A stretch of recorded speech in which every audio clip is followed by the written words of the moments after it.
नमस्कार बंधुओं, स्वस्थ रहना हर मनुष्य के लिए बहुत ज़रूरी है। अगर शरीर के कोई भी अंग में तकलीफ हो तो हम अस्वस्थ हो जाते हैं, किसी भी काम में मन नहीं लगता।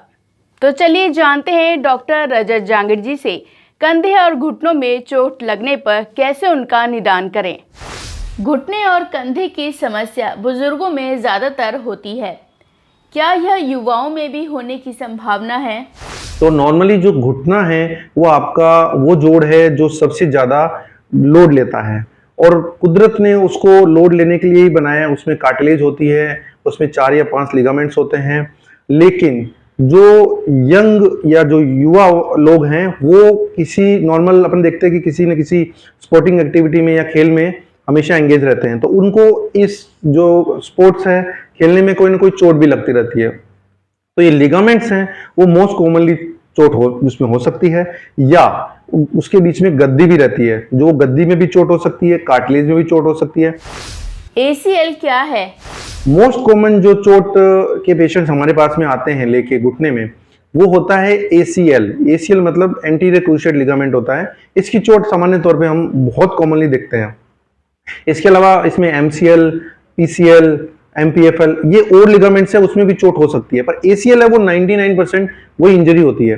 तो ये जो इंजरी है वो कोई स्पोर्ट्स खेलते टाइम में जब आपका घुटना घूम जाता है या उस पर एकदम सडनली आप उसकी घुटने के ऊपर में गिर जाते हो, या किसी और एथलीट के साथ में आपकी जैसे जो घुटना है वो संपर्क में आता है और मुड़ जाता है, तो ये चोट आपको लग सकती है।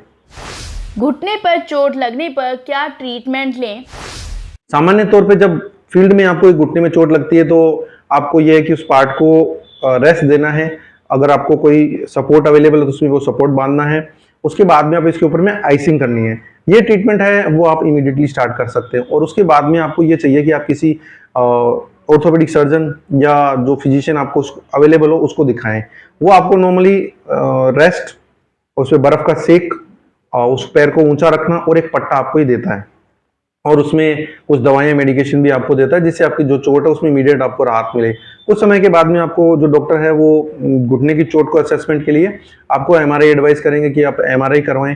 MRI में जो चोट है वो आपकी असेस करते हैं कि किस ग्रेड की है, कितनी उसमें चोट लगी है। अगर चोट की गंभीरता थोड़ी सी सामान्य ही है तो उस केस में ये हो सकता है कि आपको जो पट्टा बांधा और कुछ एक्सरसाइज है उससे ही आपका काम चल सकता है। नी लिगामेंट सर्जरी क्या है?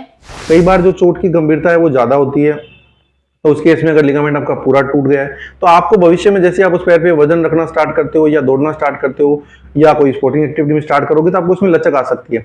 तो इसके लिए आपको ये जरूरी है कि किसी स्पोर्ट्स के जो स्पेशलिस्ट डॉक्टर हैं या कोई स्पेशलिस्ट ऑर्थोपेडिक सर्जन है जो नी या शोल्डर सर्जरी के लिए पूरी ट्रेनिंग लिए हुए, उसको आप संपर्क करें, और वो डॉक्टर असेसमेंट के लिए या तो आपको एडवाइस करेगा कि आपका काम है वो एक्सरसाइज से चल जाएगा। अगर एक्सरसाइज फिजियोथेरेपी से आपका काम नहीं चलता है, भविष्य में लचक आने की संभावना है, तो आपको डॉक्टर कहेगा कि इसमें सर्जरी की रिक्वायरमेंट रहती है। तो जो ये घुटने की लिगामेंट की सर्जरी होती है वो आज के समय में आर्थ्रोस्कोपिक सर्जरी होती है। कुछ समय पहले तक ये जो सर्जरी थी वो बहुत बड़े चीरे से करनी पड़ती थी, आपका घुटना पूरा खोलना पड़ता था। लेकिन आज ये जो सर्जरी है वो की होल सर्जरी हो गई है। आपको दूरबीन से 2-3 मिलीमीटर के छेद करते हैं, उसमें आपका जो लिगामेंट की सर्जरी है वो की जा सकती है, या जैसे आपका साथ में मेनिस्कस जो मैंने आपको बताया उसमें अगर कोई चोट लगी है तो मेनिस्कस की सर्जरी भी दूरबीन से ही की जा सकती है। ACI क्या है? कार्टिलेज में अगर चोट लगी है तो कुछ समय तक तो ये कहा जाता था कि कार्टिलेज की एक बार चोट लग गई तो आपका घुटना डैमेज हो गया, खत्म हो गया। लेकिन इसमें भी अभी लेटेस्ट कुछ एडवांसमेंट आए हैं जिसमें कार्टिलेज जो दूसरी जगह से, मतलब आपके घुटने के दूसरे पार्ट से उस पार्ट में अपने ट्रांसफर कर सकते हैं, या एक एडवांस टेक्निक आई है ACI। तो उस टेक्निक में तो इनफैक्ट आपकी जो कार्टिलेज है वो कल्चर करवा के, और मुंबई से वो जाती है सैंपल और वहां से कल्चर होके आती है, तो वो वापस से आपके घुटने में ट्रांसप्लांट कर सकते हैं। लेकिन ये जो सर्जरीज है वो सिर्फ यंग पेशेंट्स के लिए ही है।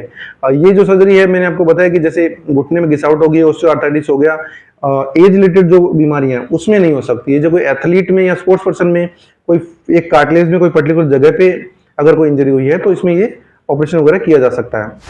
कंधे उतरने और कंधे की मांसपेशियों के फटने का क्या मतलब है? इसके अलावा आपका जो कंधे का जोड़ है वो भी बड़ा कॉमन है कि उसमें भी चोट लग सकती है। तो अगर स्पोर्ट्स पर्सन में बात करें तो हमारे पास में जो युवा आते हैं अपने कंधे की चोट को लेके, तो उसमें दो तरह के जो प्रॉब्लम है वो सामान्य तौर पे लेके आते हैं। एक तो कंधा बार बार उतरना, तो ये लोगों में होता क्या है कि वो या तो किसी चोट की वजह से जैसे गिर गए कहीं पे, या ऐसा होता है कि कई बार किसी दूसरे एथलीट के कांटेक्ट में आए और उनका जो कंधा इस तरीके से उस पर लोड पड़ जाता है कि वो कंधा उतर जाता है, या कोई बाइक एक्सीडेंट, ये बड़ा कॉमन है कि उसमें भी बड़ा कंधा उतरने लग जाता है। तो सामान्य तौर पे जो युवा अवस्था होती है, तो युवा अवस्था में एक बार अगर कंधा आपका उतर गया तो उसके बार बार उतरने की संभावना बहुत ज्यादा रहती है। और अब 15 साल की उम्र में तो देखो, अगर एक बार कंधा उतरा तो आप ये समझिए कि 90% संभावना है कि आपका कंधा बार बार उतरेगा। लेकिन अगर आपकी एज जैसे जैसे बढ़ती जाती है तो आपके बार बार कंधे उतरने की संभावना है वो कम होती जाती है।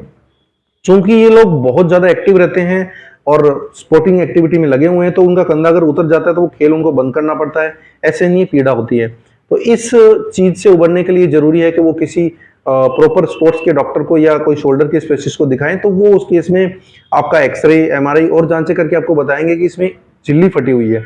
तो ये झिल्ली अगर फटी हुई है तो यंग पेशेंट्स में, अगर वो 15 साल का है, 25 साल का है, तो उसमें ऑपरेशन बहुत ही आवश्यक हो जाता है। अगर आपका 45 साल की उम्र है, 55 साल की उम्र है, तो अगर उसमें कंधा बार बार उतर रहा है तो उसमें एक्सरसाइज से और रिहेबिलिटेशन से ये अपन उसको ठीक कर सकते हैं। यंग पेशेंट में चूंकि ये झिल्ली पूरी इस तरीके से फट जाती है कि उसका एक्सरसाइज और फिजियोथेरेपी से इलाज संभव नहीं है, तो उसमें फिजियोथेरेपी से ना करके ऑपरेशन ही करना पड़ता है। तो ये ऑपरेशन है वो, जैसा मैंने आपको बताया कि घुटने में दूरबीन से संभव हो गया है, वैसा का वैसा ही आपके कंधे में भी 2 या 3 छेद करके उस जो झिल्ली फट गई उसका रिपेयर किया जा सकता है। दूसरी जो समस्या इन यंग पेशेंट्स में आती है कंधा उतरने के अलावा, वो है कंधे की मांसपेशी का फट जाना, जिसको कहते हैं रोटेटर कफ टेयर। तो ये जो लोग जैसे बॉलर हैं या जो डिस्कस थ्रोअर हैं या जो भाला फेंक करते हैं, ये लोग जो लोग हैं इसमें बहुत ज्यादा कंधे में जोर लगाते हैं, तो उसमें जो कंधे की मांसपेशी भी फट सकती है। अगेन आपको डॉक्टर को दिखाना है, वो आपके कंधे की जो भी प्रॉब्लम है उसका असेसमेंट करेगा, एक्सरे या एमआरआई कोई जांच करवानी वो करवाएगा। इसके अलावा अगर सामान्य चोट होगी तो उस केस में ये कर सकते हैं कि आपका फिजियोथेरेपी या दवाइयां आपको देके ठीक कर सकते हैं, बर्फ का सेक कर सकते हैं।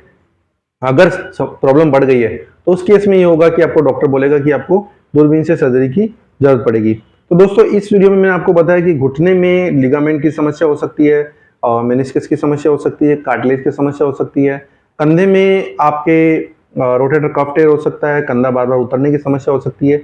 ये जो बीमारियां हैं वो युवा अवस्था में आपको हो सकती है, और ये जिसको कहते हैं बुढ़ापे का दर्द, तो उससे अगर आपको बचना है तो मैं आपको ये संदेश देना चाहूंगा कि आप जल्द से जल्द अपने स्पेशलिस्ट डॉक्टर को संपर्क करें और उनको अपनी समस्या बताएं। या तो वो आपको फिजियोथेरेपी एडवाइस करेंगे या ऑपरेशन एडवाइस करेंगे, जैसा भी वो एडवाइस करें उसके हिसाब से अपना ट्रीटमेंट लें। तो देखा ना बंधुओं की डॉक्टर रजत जी ने कितनी सरलता से हमारी समस्या का निदान किया है, क्योंकि कंधे का उतरना और घुटनों में चोट लगना अब एक आम समस्या है, इसलिए इसका निदान भी आजकल की नई तकनीक द्वारा किया जाने लगा है। मिलते हैं अगले शुक्रवार किसी नए डॉक्टर के साथ और नई जानकारियों के साथ। तब तक आप देखते रहें विश्वकर्मा टुडे न्यूज़।